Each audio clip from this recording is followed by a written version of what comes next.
Good evening, ladies and gentlemen. Welcome to this special session on HSRC presentation. We have tried to apprise you about HSRC through various documents. One is our souvenir, another is HSRC brochure which was kept in your bag, welcome bag. The third source of information is all of you, I think most of you have registered through our website, so you must have read the website. So this is a brief session. We want to have it 60 minutes. Since most of you are, since last 6 months, are in touch of us through correspondence as well as website browsing. To add to this, you have one welcome letter from the local secretary side welcoming you to this twin grand event. So I request Dr. Kudavrish Mishra to take over this interactive session, beginning with some formal talks, short talks. We will believe that you have read whatever documents I have referred to earlier about HSRC, so will not be repeating, we will try to restrict it to the core issues. I invite our trustee Sri Harish Bhai Shah. I invite our trustee Sri Harish Bhai Shah to be ready. I request Professor Bhatt to chair this session. Please come on the dais, sir.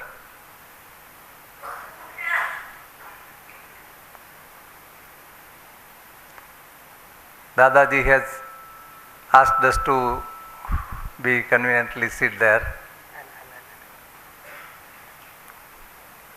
Then you know it's also, right?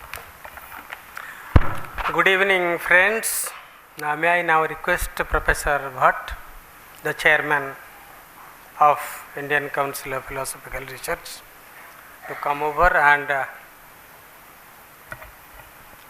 take over the seat, and Sri Harish Bhai Shah, also Dr. Bala Ganapati. Dr. Bala, please come over. Friends, I very formally thank you for being here with us to get a little more acquaintance with HSRC, the activities and the philosophy that Basant Bhai, please come. So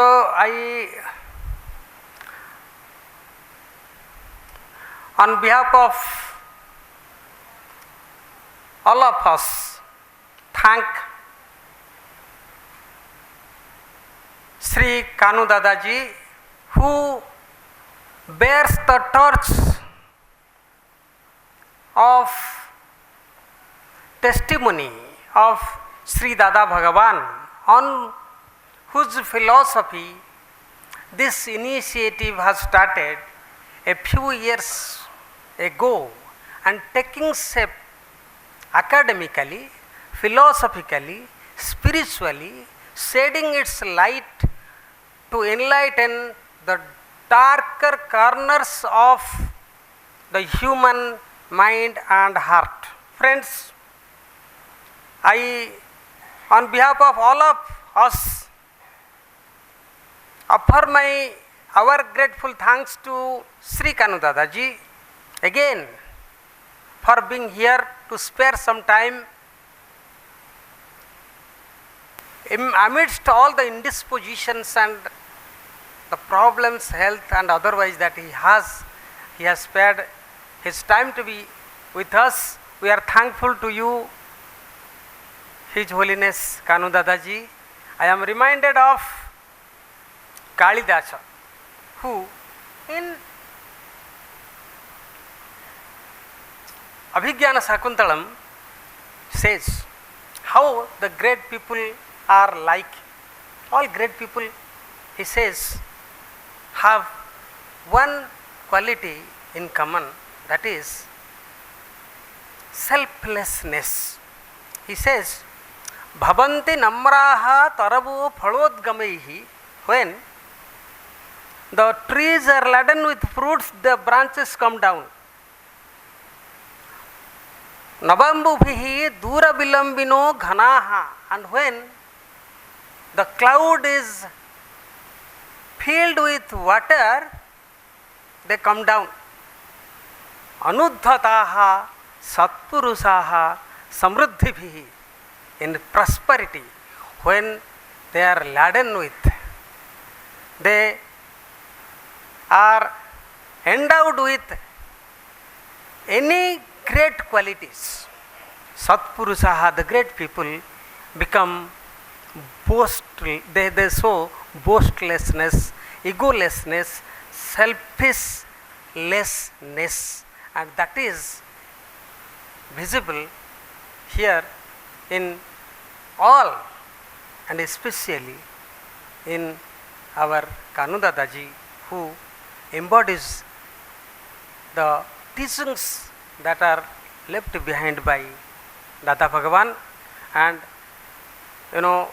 in this occasion, I deem it a privilege to welcome and thank Professor S.R. Bhatt, who has been with this institute since the inception and has really encouraged them, worked along with them, and taking them to the heights, better heights for the days to come. With this introduction, friends, may I now request our chairman of this session, Professor S.R. Bhatt, to speak a few words before we go in for an introduction with Sri Kanu Dada. Professor Bhatt. Satchidanand to all. It is a matter of great satisfaction that His Divine Holiness Pujya Kanu Dadaji is present to grace this concluding session and to bless us. Because of his health condition, he is unable to come over to this, but his spirit is vibrating and animating this entire atmosphere, and we seek guidance from him, and we will continue to look to him for all our future endeavors and enterprises. This is the concluding session in a way of Asian Philosophy Conference. 21st century belongs to Asia, we say. That is because entire globe looks towards Asia and particularly to India for innovative guidance, for redeeming solutions to the problems of the world.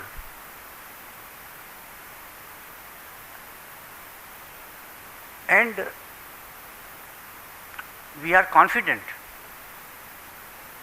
that if the key concepts and seminal ideas of Indian culture can be put forth in their proper perspectives, in keeping with the needs and aspirations of the present age, then definitely India can be a guiding spirit for the whole world.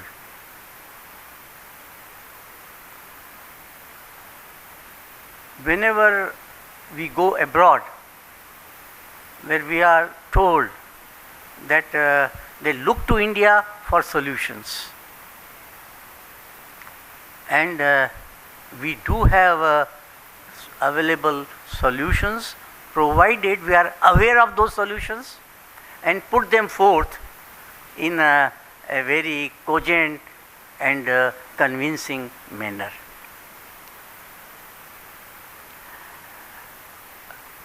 India is fortunate in having a pretty long spiritual heritage, and there is a continuity in that, in spite of many historical onslaughts. And therefore the poet Iqbal once remarked, कुछ बात है कि हस्ती मिटती नहीं जहाँ से. But then, what is that enlivening element we have to discover and put forth before the world? It is our duty and responsibility that all that is true, good and beautiful in Indian culture, which is to be assimilated and imbibed and practiced, should be brought to fore. Of course, our sages and seers have been doing so. In modern times, Param Pujya Dada Bhagwan Ji did the same thing, and he has given us a new light, a new pathway to follow, and therefore it would be in the fitness of occasion that we become acquainted with that, and not only that, we analyze his thoughts, explore the visions which he has put forth in a very symbolic and abbreviated form, because his sayings, many of his sayings are very cryptic, and they contain lot of meaning. We can draw out deep implications from them. And these sayings are the guiding lights for holistic modes of thinking and also holistic ways of living. And it's not an exaggeration. What we have to do is that we have to do more and more researches and draw out the implications. And this is the task of modern scholarship. This center has been established with that particular vision, and we have Vasant Bhai as a pillar stone for this, and with his stewardship and with the guidance of Param Pujya Kanu Dadaji, I hope that this research institute will reach to newer and newer heights and serve not only Indian society but also the entire humankind.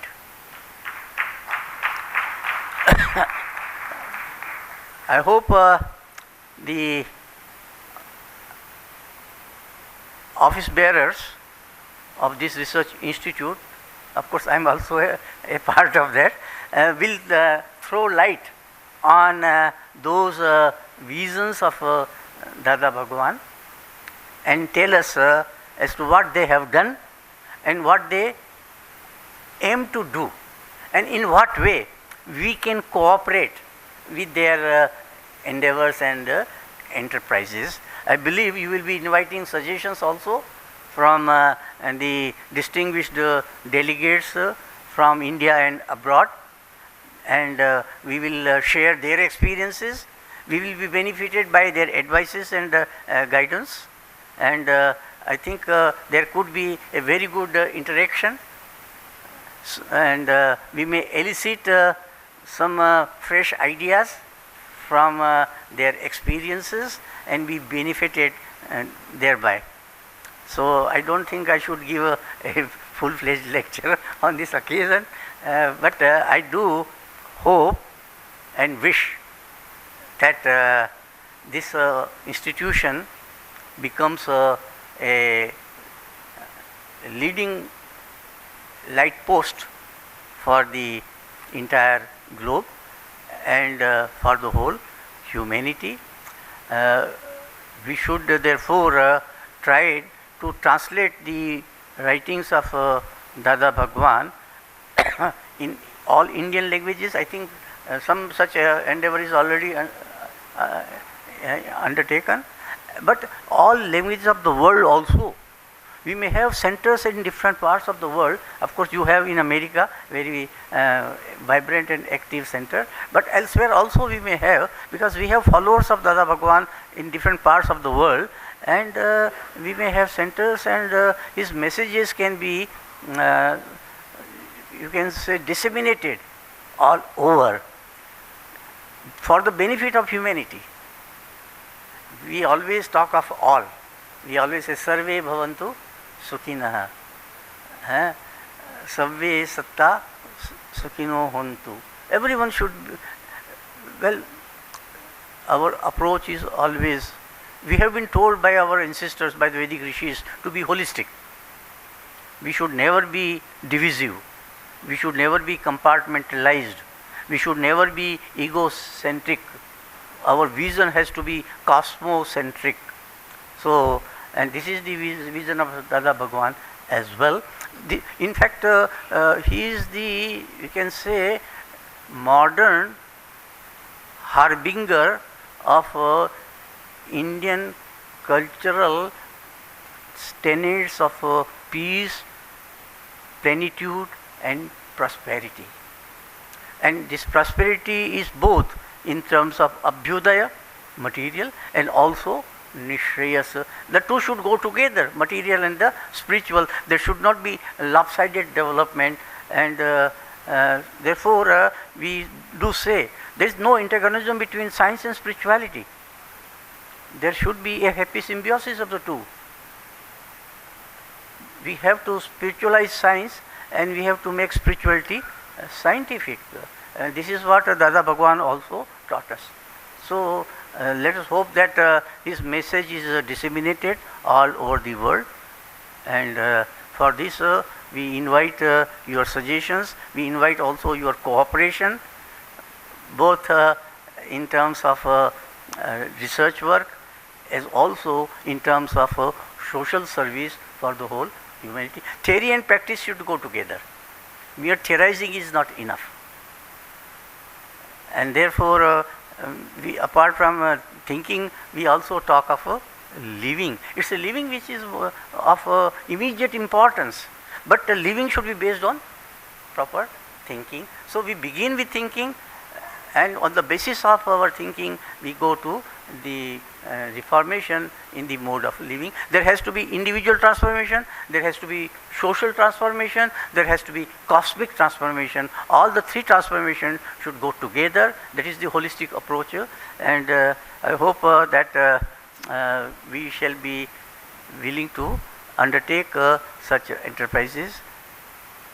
I, on behalf of Indian Council of Philosophical Research, and also on behalf of Asian Philosophy Conference, I welcome you. I thank you for your nice participation. Your intellectual inputs were highly commendable. We had really not only high quality deliberations, but they were also useful for practical living. And so at the bottom of my heart, I once again thank all of you for their partaking in this conference. Thank you very much.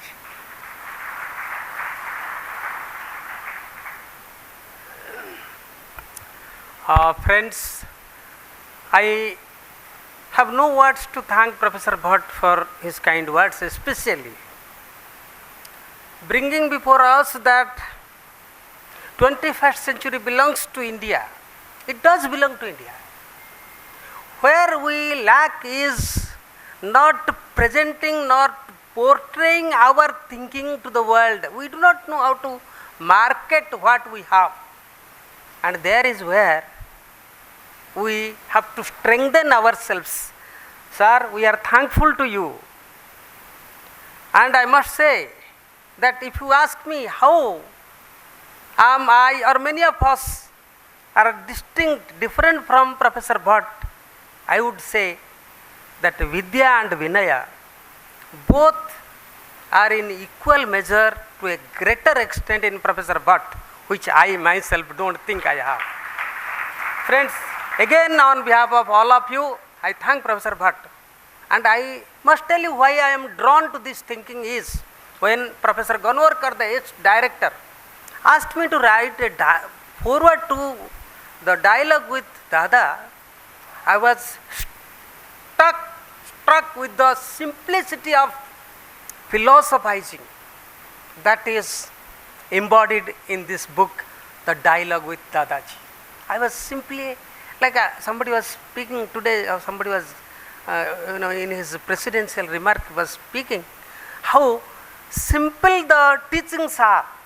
Friends, the India is what it is because it has this rich tradition and heritage of self-knowledge which Dada radiates in his person and in his teaching. Friends, now as Professor Bhatt has told, Basant Dada is the spinal cord of this institution. He has given his best time and all other things I do not want to tell because he would not like me to tell about himself. Exactly. Entire family, entire being is involved in the promotion of this thinking, and we are grateful to you, Basant Bhai, for being here with us. Now I call upon the architect of this place and architect himself, Sri Harish Bhai, to come and give a small introduction about the HSRC. Very small introduction because we are looking forward to have an interaction with Kanu Dadaji.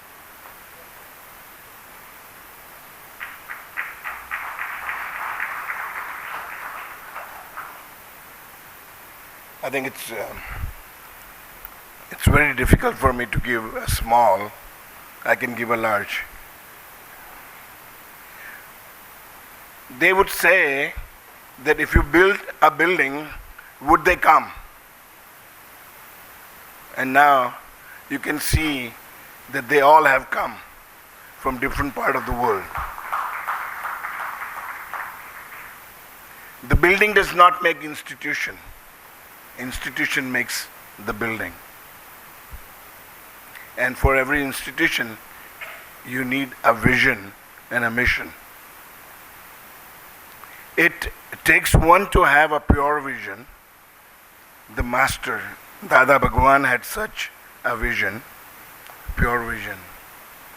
It takes many to make that a mission, many more to establish an institution with pure vision and mission, to serve humanity at large with holistic and scientific ways, to live harmoniously and happily as one humanity on earth.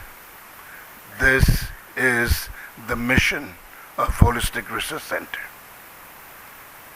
Based on this and Dada Bhagwan's wish, which is woven into every part of the building, as you would experience, as you would move around in the building. Everything that I'm saying is in this souvenir book, so I'm not going to elaborate any in more ways, but just simply put, Vitrag Vignan Charitable Research Foundation, registered under the Bombay Trust Act, is a research-oriented institution and promoting a state of inner peace and happiness in all human beings of the world without distinction of their beliefs, religion, status, or place of origin. The foundation is also known as Holistic Science Research Center. It was inaugurated on 27th April 2009.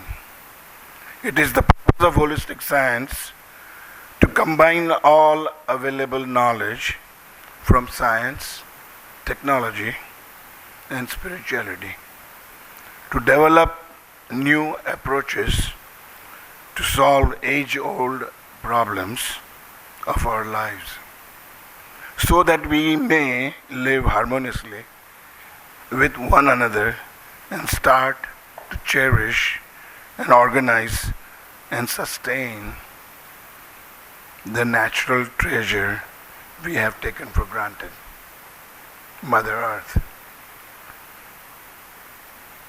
Holistic Science Research Center is close to and behind Mahavidya Tirtha Dham, as you know, the property.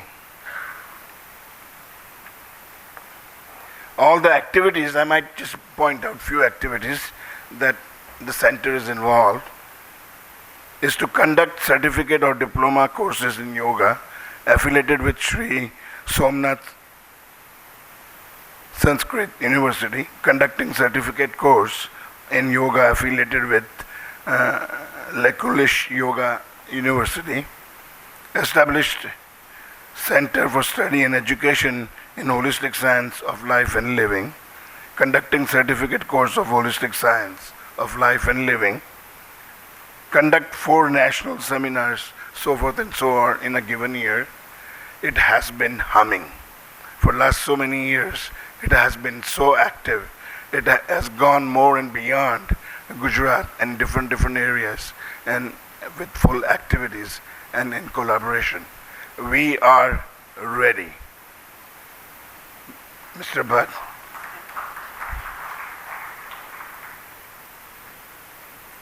For a long time to come. As you know, as was pointed out, Vasant Bhai's commitment and his family's commitment and Dada Bhagwan's wish, and there are 3 or 4 other trustees, and all of you and everybody together, we will do it. Thank you.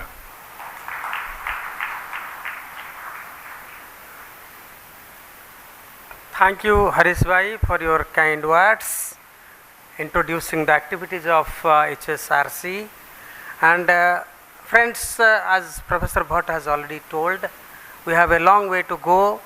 Take forward the message as well as the teachings of Dadaji, and how it should be done. We should build up a road map, and in that direction I always thought, and today loudly thinking in front of our a very distinguished professor, Professor Bhatt, that we must make good use of contemporary Indian philosophy, in which all these thinkers which are less known and not known would find a place. And it is not, friends, very, it is not that negligible. It is something which we have not seen. When we see it, we will be astounded, surprised that Indian philosophy has been continuing all along in its land of origin from the time of Vedas for last 5,000 years of known history. Now I would like to request Dr. Balaganapati to give a small introduction about the things that we have thought of on some short-term residential philosophy scheme that he would like to present before you. Dr. Bala.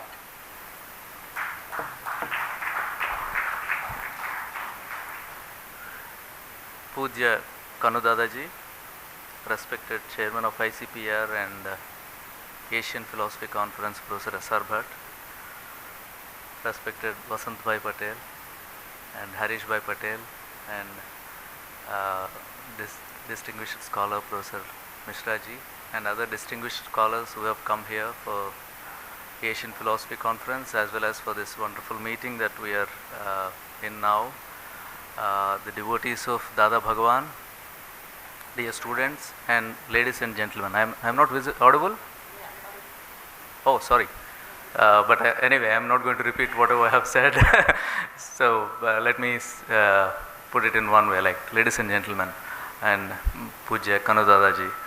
My association with the institution is very short. Actually, it's only 6 months old. After we have decided to hold APC in this institute, I was invited here, so that was my first encounter with the institution, and I was deeply impressed by the thought and whatever work that is being happening here. So I thought I should identify myself with the institution, and that is how I started thinking about the institution as well. And I did not have the opportunity of meeting Pujya Kanudadaji before, only in this meeting I could have.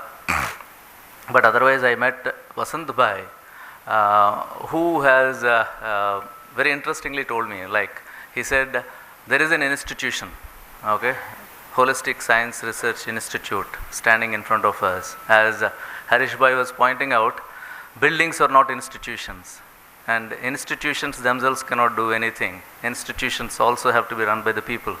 So he said, we have to make academically vibrant this institution. So what are the ideas that you have? You please let me know. Then immediately I thought about it, and then I gave a proposal to him, which is like short-term residential fellowship. And I said, if we offer this fellowship to the scholars who are working on any field of philosophy or psychology or spirituality or science, probably that would make the institution start interacting with the academia, or academia start interacting with this institution. So with this kind of an idea, we came out with this proposal, and probably all of you have this APC souvenir with you, and page number 44 to 45, 46 represents the short-term residential fellowship program that the institute is offering. In fact, since I had prepared it, they said, you have to announce it. So that is how I am standing here. I am privileged to be standing here for this reason. One interesting aspect that I want to mention here with regard to this fellowship is it's a short-term residential fellowship, and you would find it anywhere as well. No, any institution would be offering it. But what is unique about this fellowship is anybody without any qualification can apply. No? See, any fellowship program would ask you in the eligibility criteria that you should have this degree or that degree. Okay, we thought let us bar all that. No, anybody without any qualification can apply for this fellowship, only because we know that, see, philosophical thought will not emerge only out of academic training. No. Outside the academia also we have great philosophers standing and contributing richly. So we thought this is how we should begin. No? There may be poets, there may be truly spiritual beings here who may not have any academic training. Even then they can apply and come here and participate in the research activities here. And we have, but we have to have some goal, no? Some concentration. So we thought we'll identify some research areas as well. And the research areas that we have identified are holistic science of living and life, contemporary Indian philosophy and philosopher, as Mr. Raji was pointing out. In fact, I should share this with you. 6 months back, I have received a PhD thesis from a university which is on Dada Bhagwan. So Dada Bhagwan's thought has already entered into academia. We don't have to make an attempt now, right? It is already into it, and people are working, and there was a PhD thesis which has come for adjudication from philosophy department of a particular university. And the other aspect, we thought integral approach to life and thought, Dada Bhagwan's teaching and relevance, comparative studies. We thought probably comparative studies also would be very interesting area to which the institute can give its support. Comparative studies in philosophy, religion, science and spirituality, and any other relevant and related theme to the institution, related to the institution, we thought we would open it. And these short-term fellowships are for 4 to 12 months 12 weeks programs, and since this is the first time we are offering the fellowship program, so we thought we'll limit the amount as well, 25,000 for 12 weeks. So this is the thing that we thought, and there would be an application form filled in application format which would be available in the website, and anybody can access it and submit it to the director. The details are provided for your reference. Another interesting thing with this fellowship program is it is open to all disciplines. If there is somebody from academia and he wants to know whether he can apply, it is open to all disciplines. Person from any discipline, chemistry or physics or whatever, they can apply. And rather than academic qualification, strength of the proposal and the previous research would be taken, given weightage. And there is a rolling notification which would be available throughout the year. It is not that there would be a notification and then you have to apply for within the deadline, etc. There is a rolling notification. Anybody can apply anytime. There would be a scrutinizing committee which would meet every 4 months and then announce the results.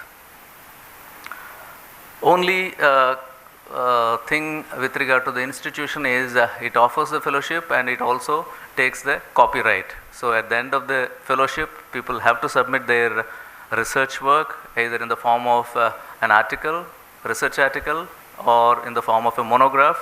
And obviously institute, if it finds it worth publishing, it would publish it and it would possess the copyrights. So this is briefly about the fellowship program that we have, and now onwards probably it would be open to everyone. So I request the young scholars and senior scholars as well, and people from academia and non-academia as well, to make use of this opportunity. And even the devotees, Bhagavan's devotees, they can come forward and make use of it. And now we have a plan. In fact, we were discussing with Vasant Bhai as well as Sailesh Bhai as well, and Lala Bhai as well, library would be strengthened in terms of the works that it should possess. And when somebody submits his proposal, they have to submit with the required material, books as well, so that those books, if they are not available in the library, we would procure and make them available for the researchers. Along with this, I am also happy to announce, with the help of Sailesh Bhai, there is an academic membership program that we want to offer from the side of the institute. I don't know, see, I am probably, please excuse me if I am overly identifying myself with the institution. If somebody gets up and says, "Who are you?" I don't know, I'm nobody. But still, it may be wrong on my part, excessively identifying myself with the institution, but I somehow in these 6 months developed that affinity with the institution, which makes me talk like this. So this academic membership would be available from, say, in a week's time it would be available, and anybody can go to the website and provide the details, basic details, and become a member, so that the activities of the institute and the research programs and the conferences that they organize, all the information would be circulated throughout, circulated to you, so that you will get the communication of the institution. And another program that we thought, and which is still at the conceptual level, is organizing translation workshops. No, this is what Professor Bhatt was also mentioning, like translating the work of Dada Bhagavan into various languages. And translation, it takes long time, but not leaving it for time to decide, can we have like a program here itself and then come out with a book, translated work at the end of 1 month or 2 months program here itself. Probably the institute, it's still at the conceptual level, and we'll come out with some plan for that as well. Yeah, this is my job as it is given to me. But from the side of Asian Philosophy Conference also, I wanted to thank all of you as the General Secretary for your cooperation, and as Professor Bhatt has said, Chairman, Asian Philosophy Conference, the deliberations were good and it went on well. And if you find any shortcomings, I'm sorry, and I beg your pardon for that, no, if there are any shortcomings, because when we organize such a big event with so many people and so much of manpower is required from the side of the organizers, and yeah, if there are any lapses, please excuse us. Thank you so much. I would like to say that again we are short of words to thank Dr. Bala Ganapati for all your time, Bala, for all that you have done, for coming out to help and see that such a conference of this scale is being organized. It is not a small thing, and we are grateful, nothing to feel sorry. We are all taken care of as much as they could, and we are very happy.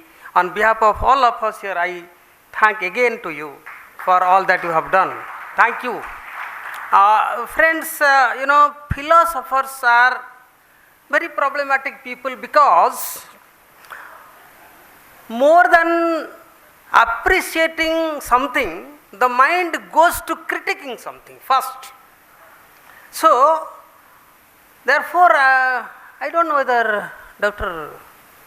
Shukla is here or left. There was some scholarship that a few years back we gave to somebody who was working on some sadhu who was caught by police. And later on there was query from public that can you give fellowship to a person who has such a track record? Our mind always go to critiquing things, criticizing. But friends, I must tell you, there are many in this country who have uncontroversial track record of being philosophers, thinkers, spiritualists, social reformers. And I must say, Ramakrishna Paramahamsa, Ramana Maharshi, Swami Vivekananda, and Shirdi Sai Baba, in that list, we would, if properly understood, can place Dada Bhagavan.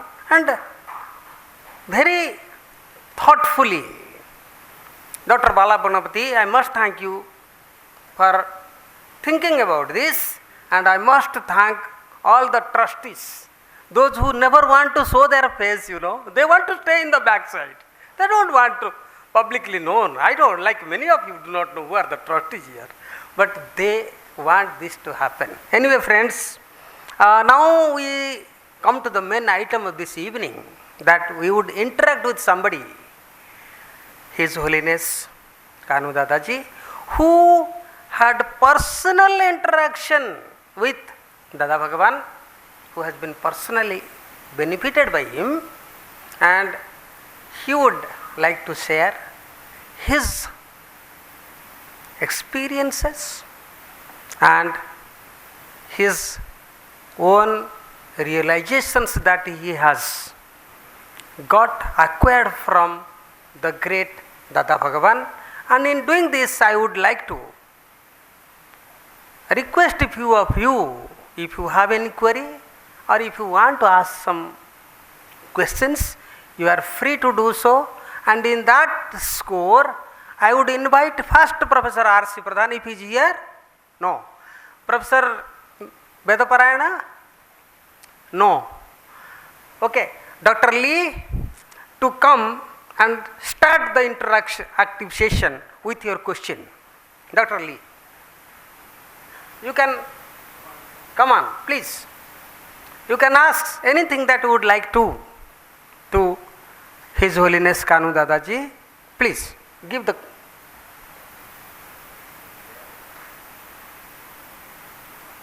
Just to start, make the ball rolling.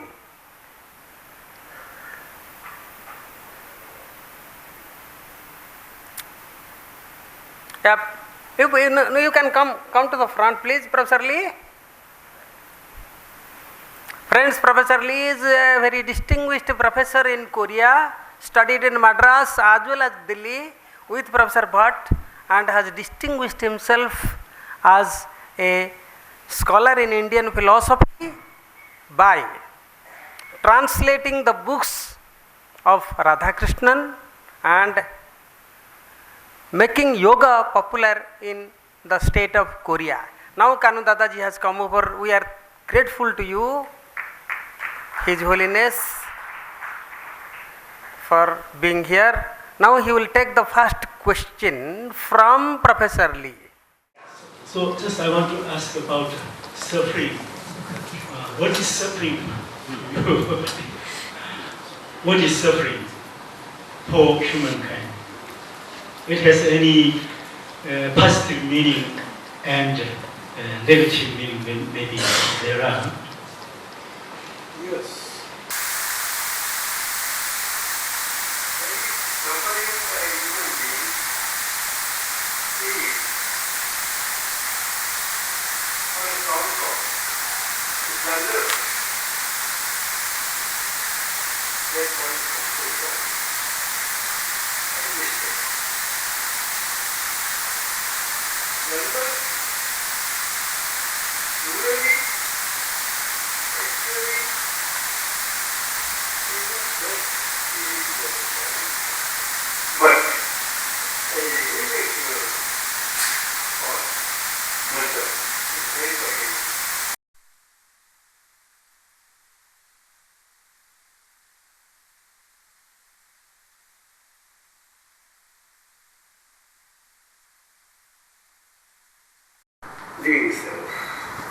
This is the basic concept of the suffering of the masters. So, in Buddhism, the suffering takes main subject, and objectively also it is tried to explain in Buddhism, on Mahayans and all that. But it is actually on a human scale, for humanity to live as human beings, that gives Buddhism is the best message. And this is the very bad deed of the present time. That is why a famous surgeon, stitcher surgeon of First World War from US, Keller or somebody, Keller I think, he had his own personal notes, introspective notes, made, a number of them were there, and his colleagues, certain colleagues came to across this, it was circulated, and they thought, oh, such a wonderful study about a human being such a great surgeon, and he was not ready to consent to get it into a print book. But even then, friends impressed them. And then he allowed, okay, you can do the way you like. And the book came out. It was a pet book of Abdul Kalam Azad. And I came to know of that book in my second year of engineering through my professor of electricity, a Parsi professor. And then immediately I realized, when I read about Abdul Kalam Azad, book is Man the Unknown. Today, if you want to find a man in this world, which is जो कबीर साहब ने बताया है दिल्ली में, हाँ नजीक की distance, मानस का बड़ा बड़ा सुखा in Delhi in these times, so many human beings were clashing against each other. और जाको देखे दिल ठहरे उसका बढ़िया रूपा उसका. So many is lost today. Many is lost. And that is what Dada Bhagwan basically Guru is such an all-encompassing and entering every aspect of life of human being in a very simple way, the very science that relates to human life. So suffering is by self, for self, because of the faults within, of the past, and therefore Dada Bhagwan's axiom, wonderful axiom. If it is practically applied to by everybody in one's own life, by introspection, as well as practically understand oneself as a body self, one can easily understand. And that axiom is, the sufferer is at fault. Everybody wants to find faults in others. Always. But nobody has introspection or within that, oh, others are faults. No. Where is the fault? Where lies it? It is within. So you have to, our search has to work inside. Thank you. Professor S.P. Gautam, would you like to? To what extent, because I am not familiar with the writings of Dada Bhagwan, so I am asking as one who has come for the first time here, to what extent our finitude, which is in terms of our mortality, which is in terms of our lack of complete knowledge, which is in terms of lack of our omnipotence, and our human aspiration, which is actually a wrong aspiration related to suffering, to transgress this, that is to go beyond. And this longing to go beyond in terms of whether you call it moksha or other terminologies from different spiritual traditions, to what extent this itself becomes a source of suffering, because we can never overcome it.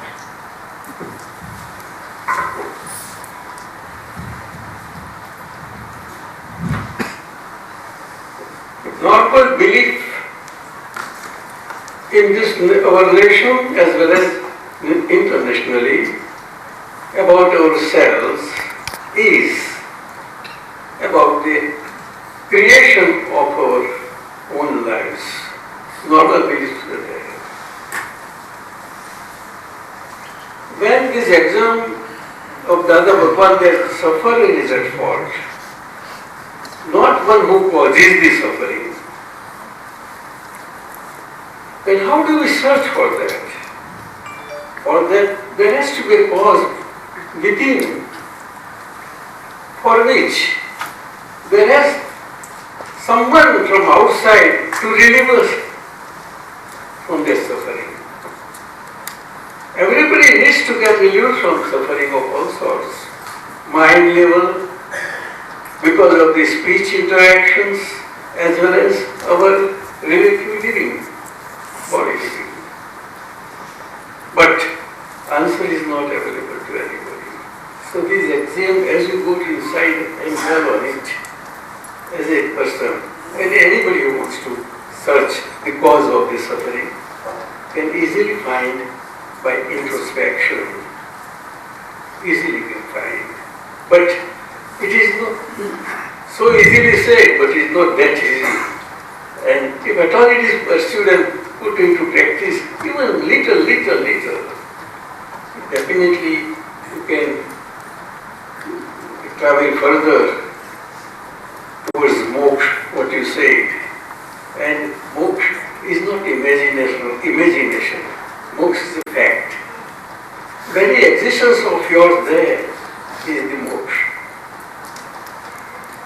Moksha is indicative of our perpetual self in its purest form. And whenever there is self, there is material self always. Body in Vedanta, in Hindu philosophy, it is said, Sharito Mati Jayega. It's true. But that relates to the matter only. Matter will Jayega, that's true. Even science also says that. But Dada Bhagwan's basic message in this is, as our philosophy and all it is saying, know thyself. Self. That's it. If we doubt our own selves as a name bearer, that is the first beginning toward this travel, inner travel. First beginning. But it never occurs as to, after all, who can I be? After all. After a lot of thinking and all, we come to know such a question. And it comes to us from within, and then our progress starts. And then Dada Bhagwan's aphorisms and all are so simply put.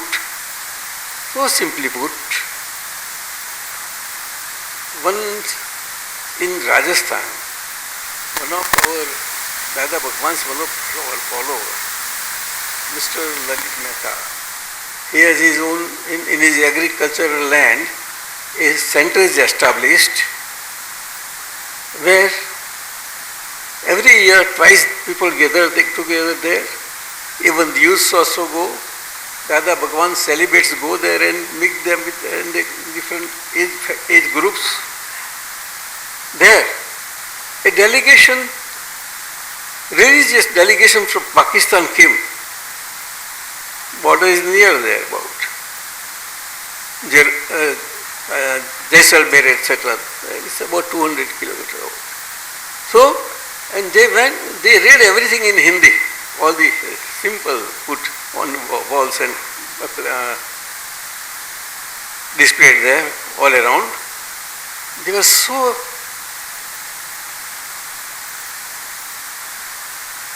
pleased to read all this that,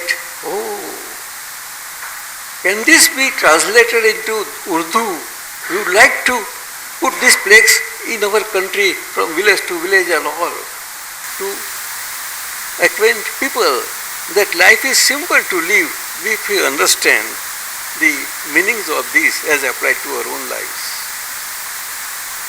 So, your question is about suffering, the cause, am I right? And moksha, I mean, how we can find or we can relieve from suffering. Have a travel to moksha. Moksha is not something that we are traveling to. Moksha is our very innate nature. Innate, I say.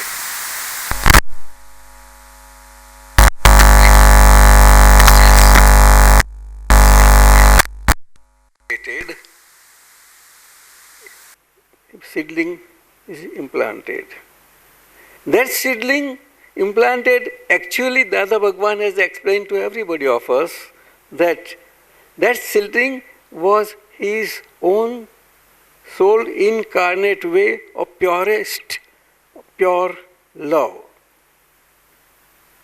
All in the present times, for all of us, word love is great, but unfortunately it relates to Paramatman, it has come down in such a way, so poets and writers and all, they have said a lot about the love.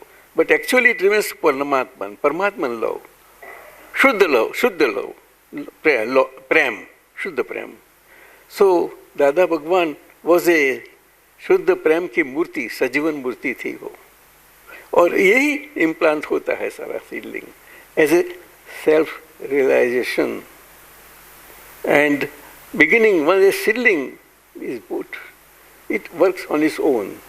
But in these adverse times, he gives simple keys to understand that and progress further on one's own legs, just like that. five fundamentals he is giving for them. Would you like to know that? In simple words. First is that by eyes we see everything. We know that our two eyes, right and left, they see only unilaterally single object. So just some days back I read of some thinker that we cannot see things as they are.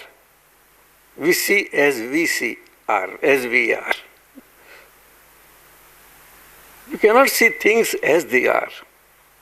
We cannot see a thing as it is, but as we are. Beautiful thought. So, vision, relativized vision is a relative viewpoint. Versus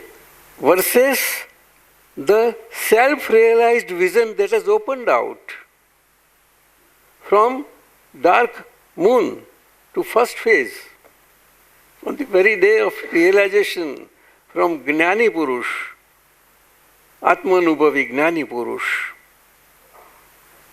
It works on its own, very second day, if it is followed without any rituals, but some practice as it gets explained. Very next day it sprouts into, to use that, of our pure soul as a light, perpetual light. It is an intermediate light. It is not an ultimate. And you, with that light and with this relative viewpoint vision, you go on living the life. But straight away it won't be possible. We have to practice a lot that by relative viewpoint I am name bearer and by real viewpoint I am pure soul. So viewpoints are most important. Most important. Drashtivad, Srushtivad बोलते हैं ना, जैसी दृष्टि वैसी सृष्टि. और ये first two fundamental से third fundamental is that after all I am pure soul but I am relative name bearer also. So as a name bearer I have to live and all, so many activities will take place. So for me, who is going to do all these activities? Okay, no. Not knowing who is doing all these activities, because what is that entity because of which all body activities happen, right from within and without, both. There is a power, and in philosophy, thinkers, everybody has said about the cosmic power, cosmo power. This Dada, about that power said, scientific circumstantial evidences for whatever suffering we have got, happy or unhappy, is whatever way, and causes for that, whatever. There is a definite science behind that. And without circumstances which are evidential in nature, and the science behind that, that is that power. He called it Vyavasthita Shakti. Vyavasthita Shakti. Surya, Chandra, Tara, everything is there. Distance between the earth and all that. What present day scientists of quantum physics, etc. But this is too subtle. Any little change, this is a thought. It's impossible. Everything will be topsy-turvy. No existence can be possible. Continually it is there. But in today's times, human beings create chaotic situations, and that power makes everything all right. But those who are creator of the chaotic situations, they have to suffer. Because every self, our individual self, and all of us put together in different bodies, We are talking of human beings because most developed entity. So, soul is the same in all of us. In all the golden ornaments, different types, gold is the same, but shapes of the ornaments are different. They differ. They are known by different names. That does not mean that soul has become. No, soul is soul all the time. But what in between happens between the human body living and the soul, that intermediate state is there. And commonly we know it as an ignorant state. Ignorant state. And if you are awakened from this ignorance and made realized of our own real self, then that intermediate state becomes samyak state. Samyak I have samyak darshan bolte hain na, like that, balanced one. So moksha is no imagination, it is a fact, perpetual fact. And wherever innate nature of the pure soul is the moksha. So, but initiation happens, and then we are not going to moksha, moksha is coming to us. Just like train is moving and going to Bombay, and we are in the train. Train is going to Bombay, but normally says, I am going to Bombay, I am moving. So, sorry to, I hope if any more understanding is required. No, thank you. But time to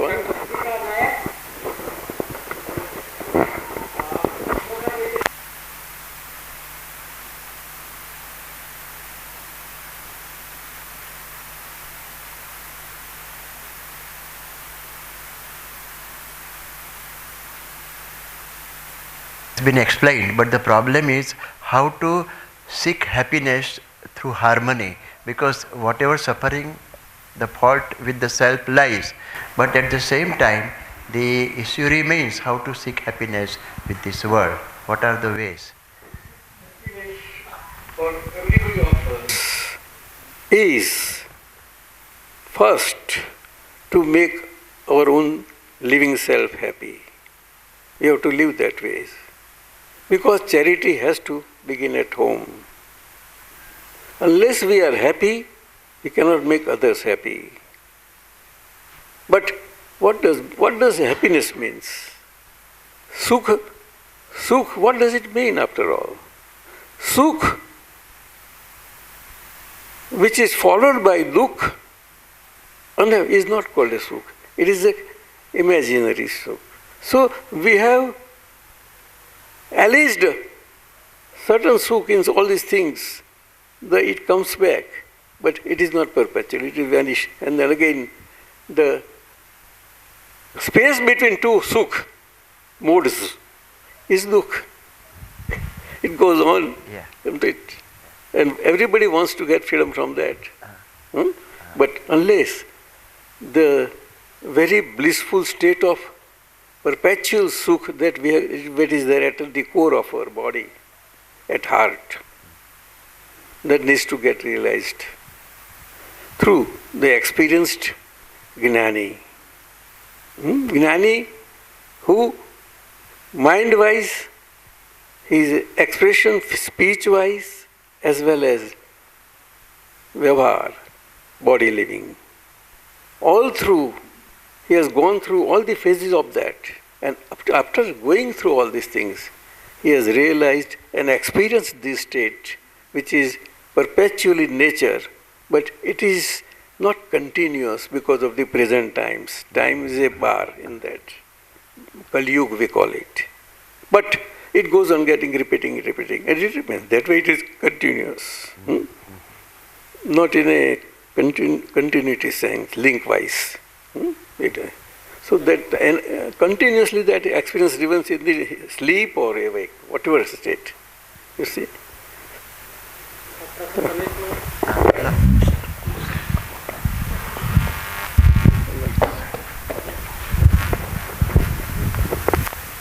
Namaskar.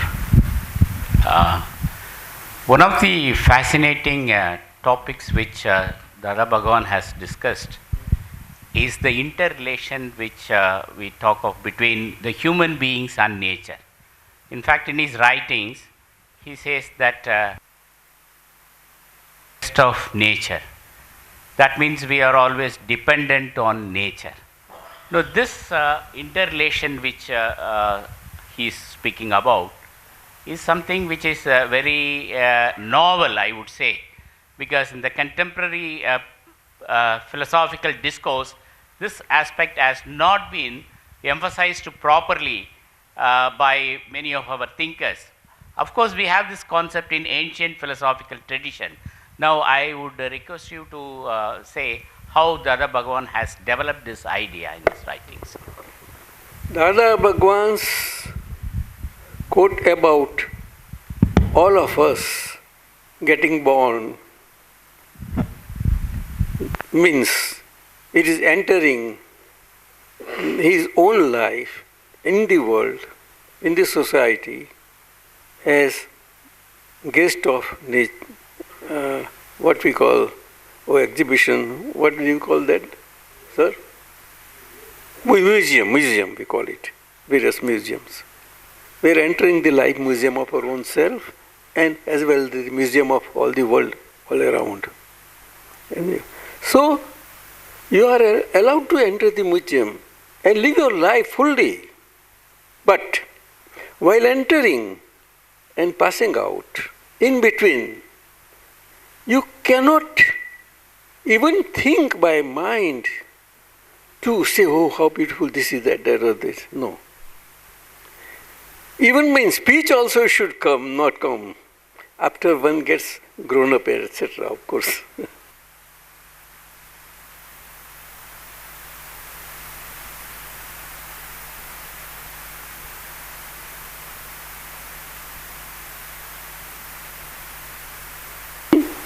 But as they grow, their intellect grows, everything, then it does happen.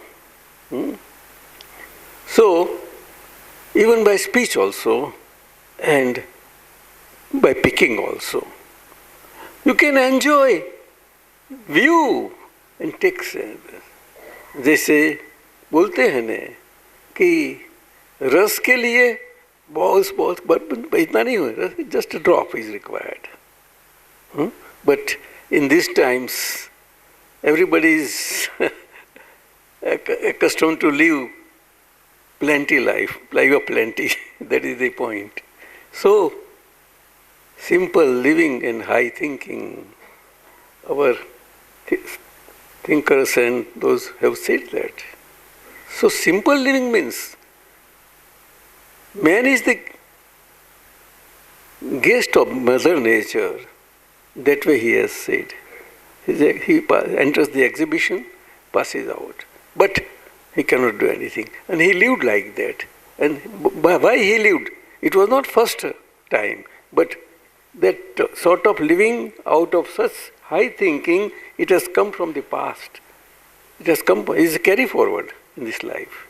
Very well. And we are benefited by his all, whatever you may call suffering, this, that, everything. What in the absence of knowledge, divine knowledge, and divine vision. And in this time he came, his introspection power was wonderful, right from childhood, wonderful. And some instances have come in the book forms also, but it was wonderful. We have been witness to that all through. It's a coincidence, but I cannot claim that, oh, I know everything. No, I cannot claim that.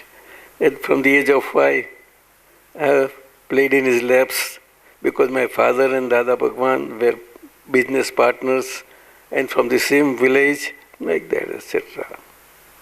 But he was all through so many lives long back. He lived only for soul, pure soul search. And what we call research is a totally different thing. research actually has to happen for everybody, for one's own self, in the within world. World is vast, but body is very small geography. But whole world geography is nothing before the body geography. If one understand only such a small geography, everything is there. Whatever is the world is out in the world outside. Whatever, everything is there. Point is.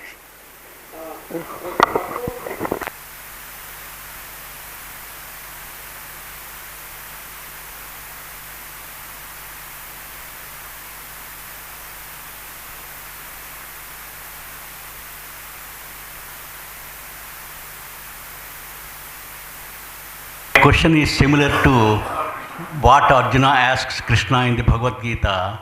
Who is a liberated person? What does he look like? What does he eat? Where does he sleep?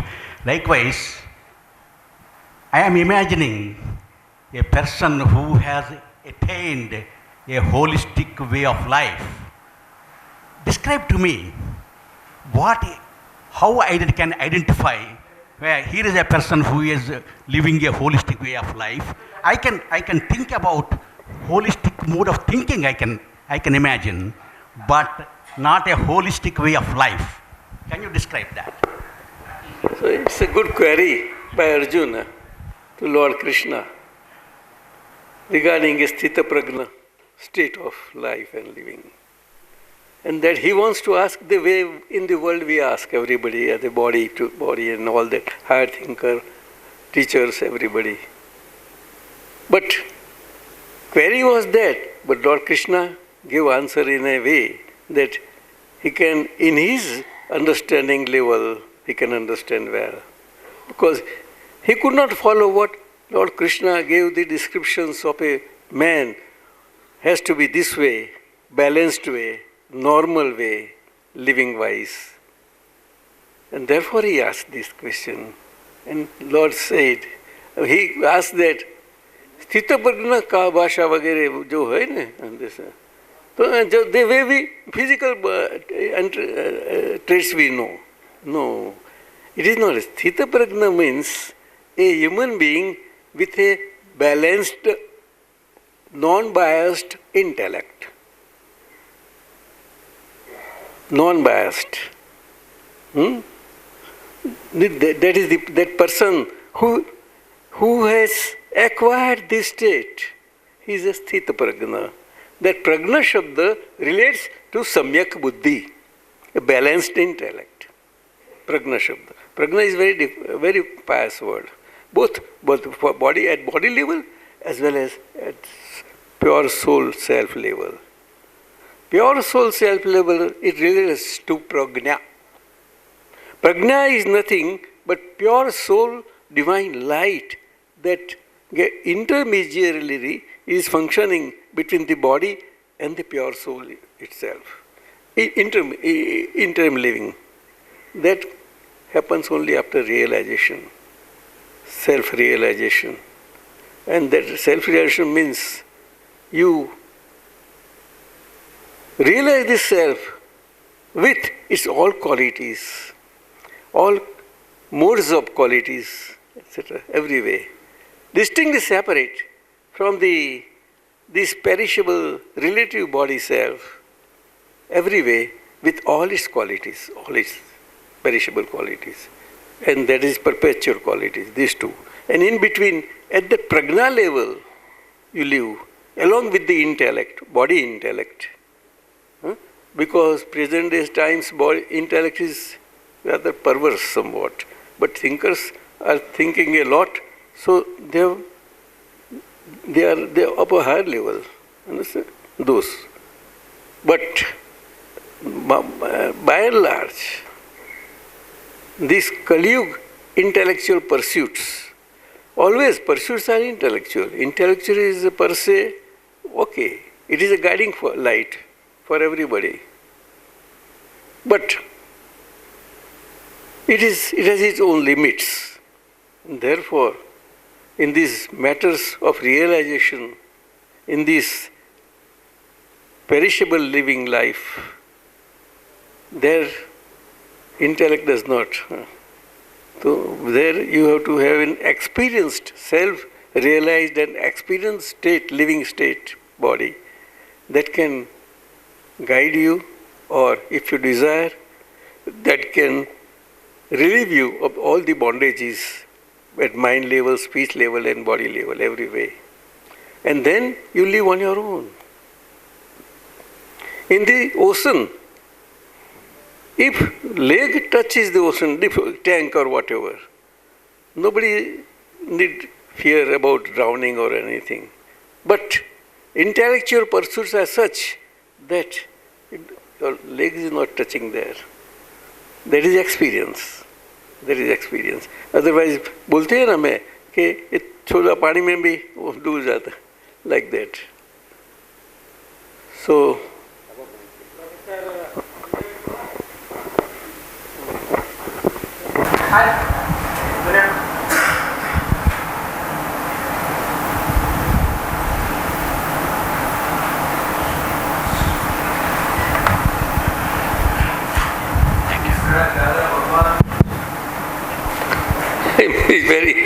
It cannot come into words, let me tell you.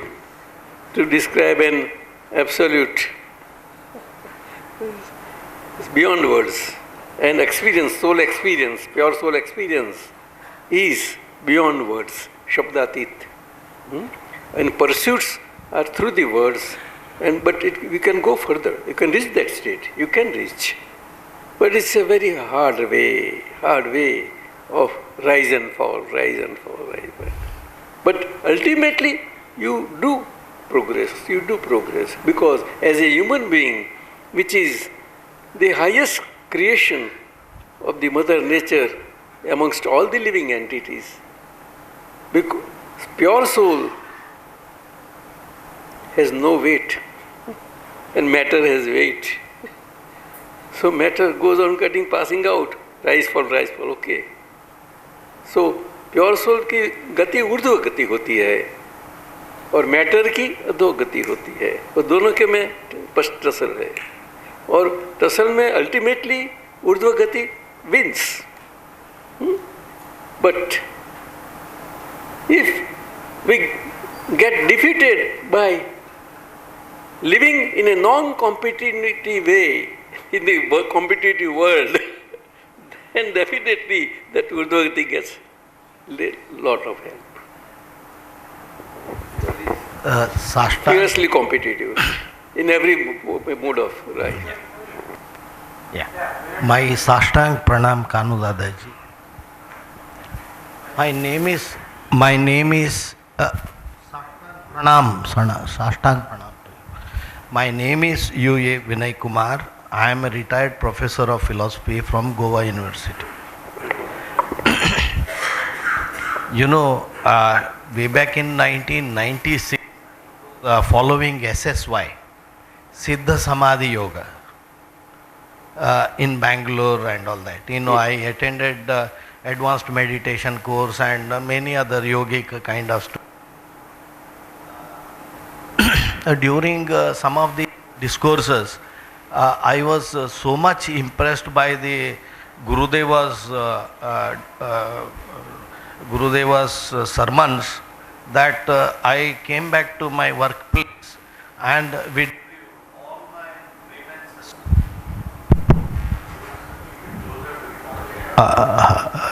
I withdrew all my grievances which I had made, of course, genuinely and justfully, about my some of my very close colleagues.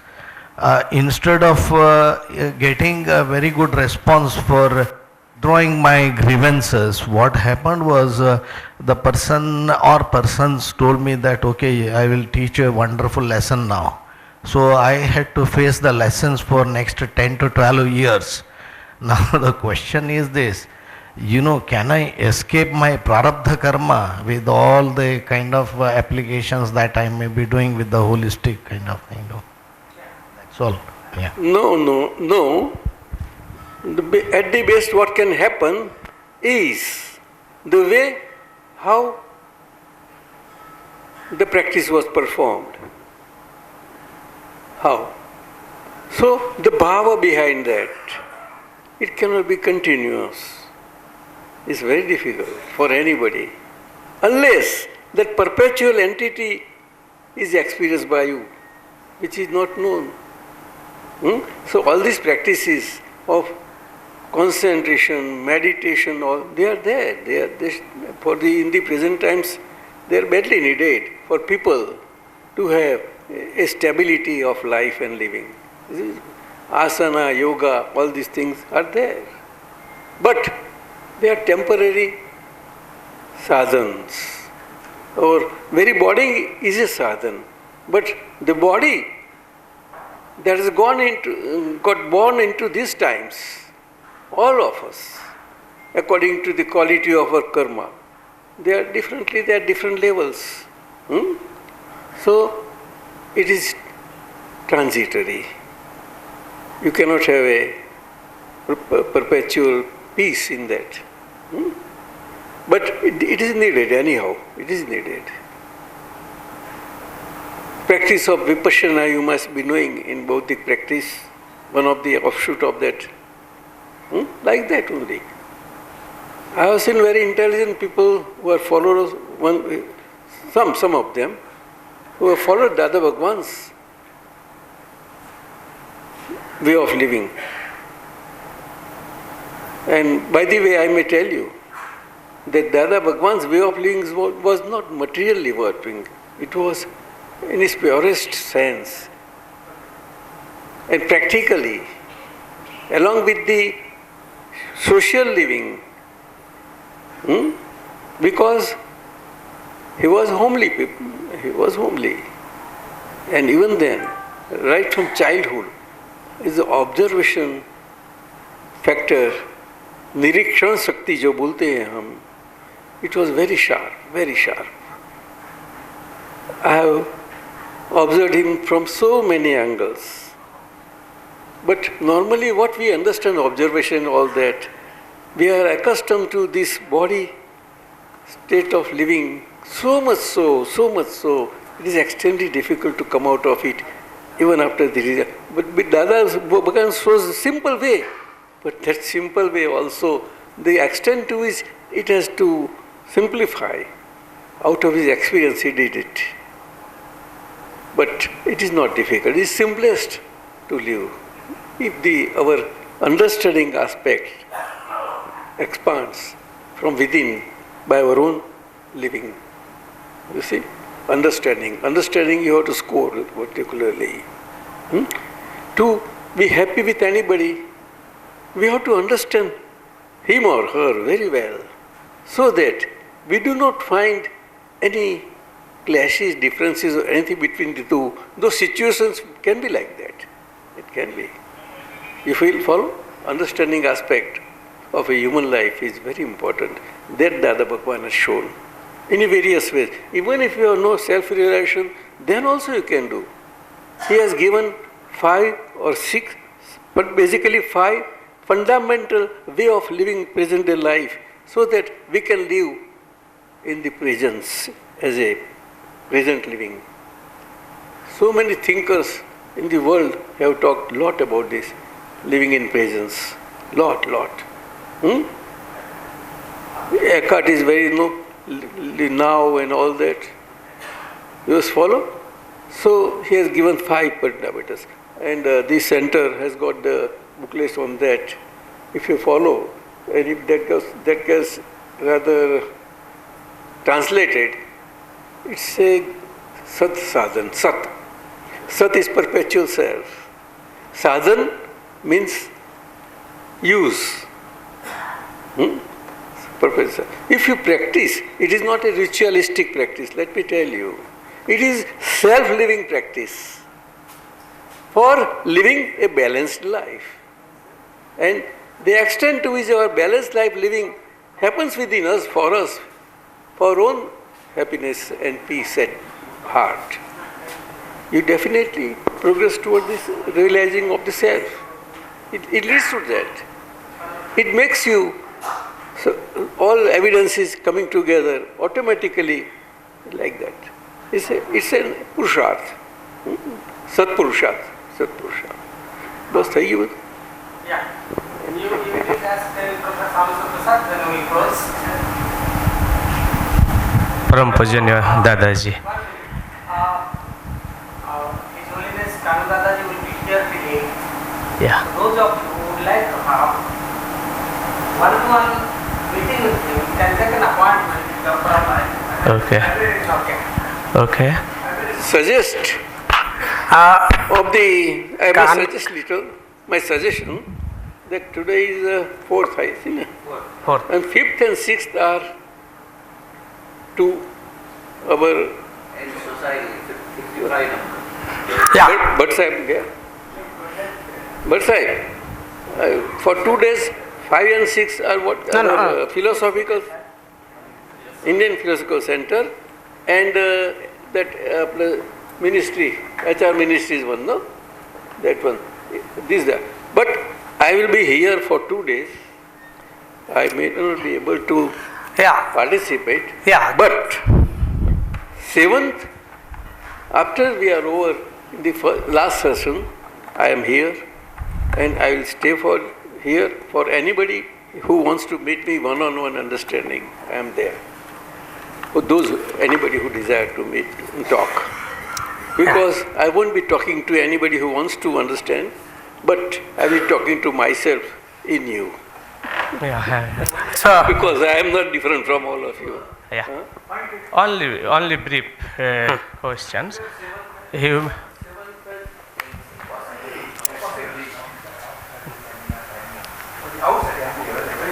yeah, he will be available here after the seminar times. Not only 7th. Okay. You can tell me if you want to meet him outside the conference timings. Okay. There are no night sessions now. Okay.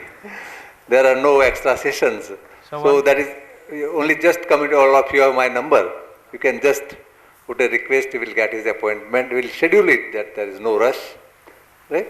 And it can be early morning, I think from 8 to 9:30 he has time. Evening, it can be 6 to 8. And your query. Yeah. Okay. Better. And your query particularly. Question answer sessions only. All our scriptures and all our higher ups have come up like that only. Our Brahman Maharshi, Ramakrishna, on all our Vaishnava sect and everywhere, we see this question answer session. That is how we progress and understand each other. Sir, thank you very much, Dadaji. Only pinpoint question. That human existence basically it can be divided into two. One is embodied human existence, another is disembodied human existence. Embodied existence related to our body, disembodied existence related to our soul. So, attana hannate hannamane sharira. So, so that each and every body is living with embodied soul, and after leaving the world, after death, it is disembodied existence. So, many prophets, many avatars, they arrived in the world to remove our miseries. But still our miseries and dukkha is continue. Is it really possible to the removal of our miseries or dukkha? One. And second is related to it, this misery is individual misery or collective misery, collective dukkha. Which kind of dukkha we can remove from the world? Because human existence is here and it is continuing. Is it really possible to remove the removal of dukkha? That's my question. Okay. It is not collective. It is body-centric, human body-centric. And it is at mind level. Our doctor explained to you in a beautiful way in one of his paper. Yesterday it was there? Yes, sir. Today morning. Yes. Second another celibate Dr. Swami Deepakanandji. Today I think he gave it that understanding. But I would suggest you to go through from first page to end, जिसको हम पारायण बोलते हैं, पारायण, कोई भी scripture book understand करनी हो तो फर्स्ट पहला पारायण कर लो और पीछे any time you can open anything and try to understand from that. That is the best way of pursuing this life. So that dialogues with Dadaji in life and living, they were, I think you must have got it. Your all queries will be there. And personally, if you want to talk, I am staying nearby society. For 2-3 days I am here. That's it. So friends, I know we are running short of time. He never claimed, but he said, I won't quote a certain beautiful, he's saying, because amongst, it cannot be cool. Swamiji, he is Lord Krishna status, he is Lord Rama status. Our Ramanujam Sahib, Bacharya ji, or whatever. But even I am talking of the Lord Krishna, Rama, Mahavira, their status. In these times, which is impossible, has become possible because of his bhava, Kalyan bhava. You understand? Kalyan, coming from so many years. Once, amongst discourses, spiritual discourses, he told that for the last 20-30 lives we have been living this human life not for the body's sake, to understand and find out perpetual God state in the body, along with the body. For 30 lives. And we had our Purusharth in those past lives to just know what is the essence of this material living. Just to understand and extract that essence. And that came in this life. Once beautiful utterance was there that जो मैं ढूंढ सालों कई भावों से ढूंढता था एक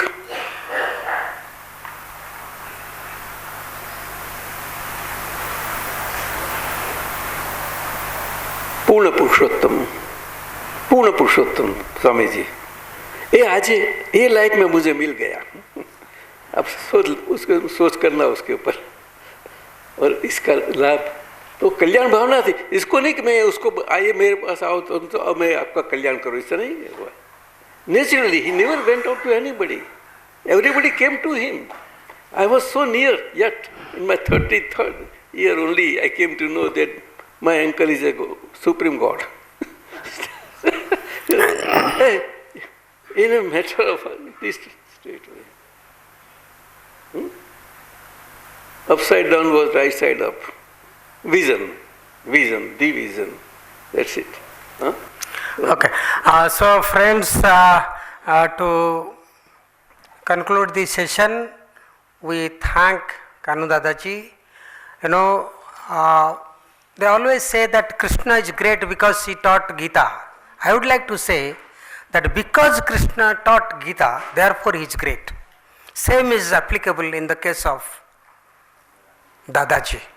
So friends, on behalf of Asian Philosophy Congress delegates, participants, I would like to thank Kanu Dadaji for his time, for his teaching, for sparing his time to be with us.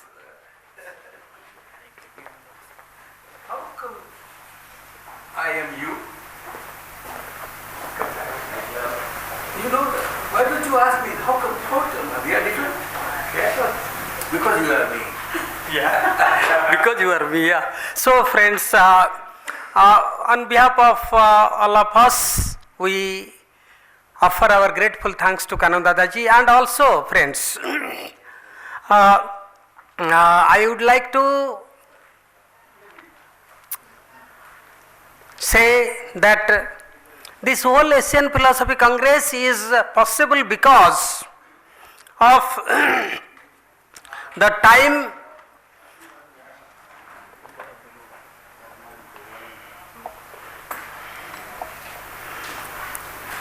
Ram Tirtha is there? Yeah. Ram, take him. Take Kanam Dadaji. Yeah.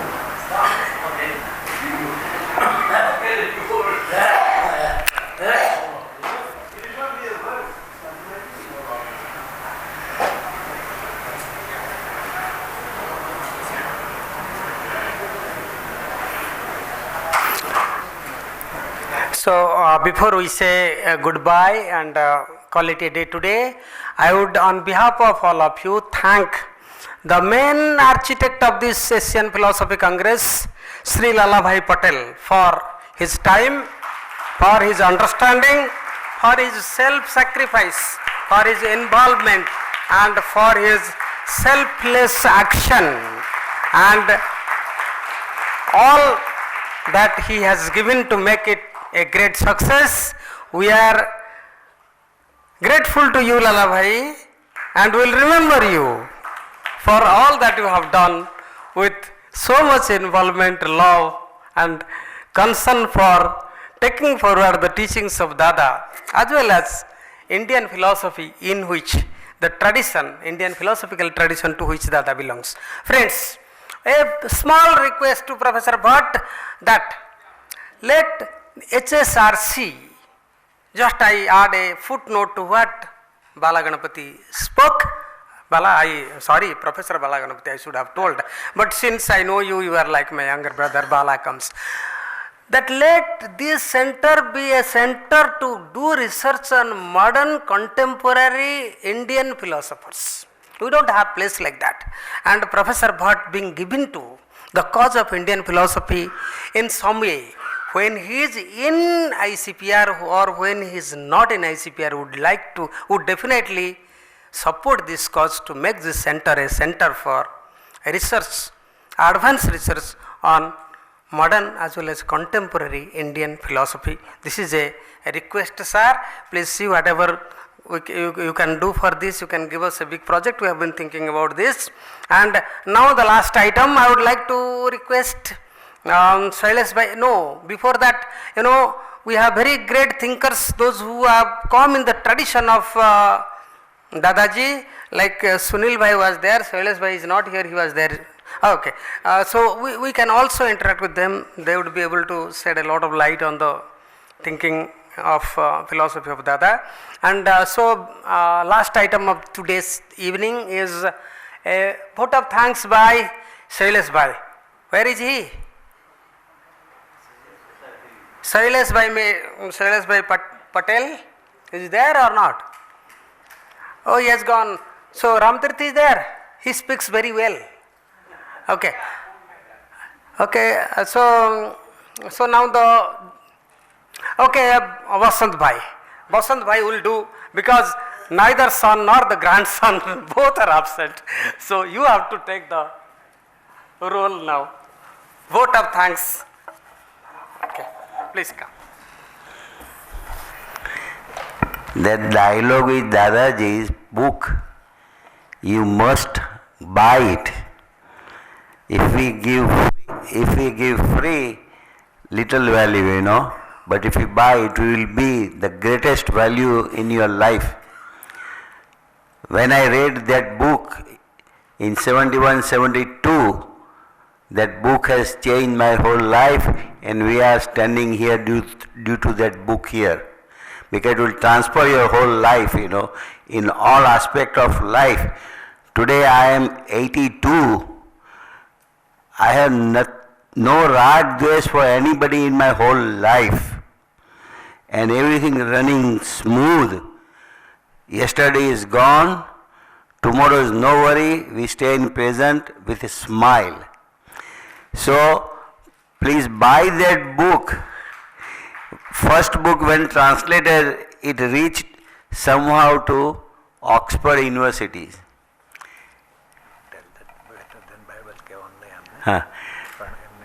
So Oxford appreciate that book, you know, and the same book we revise and put, and today that book is going in 5 to 6 languages, and that will be the main book for the research center, you know.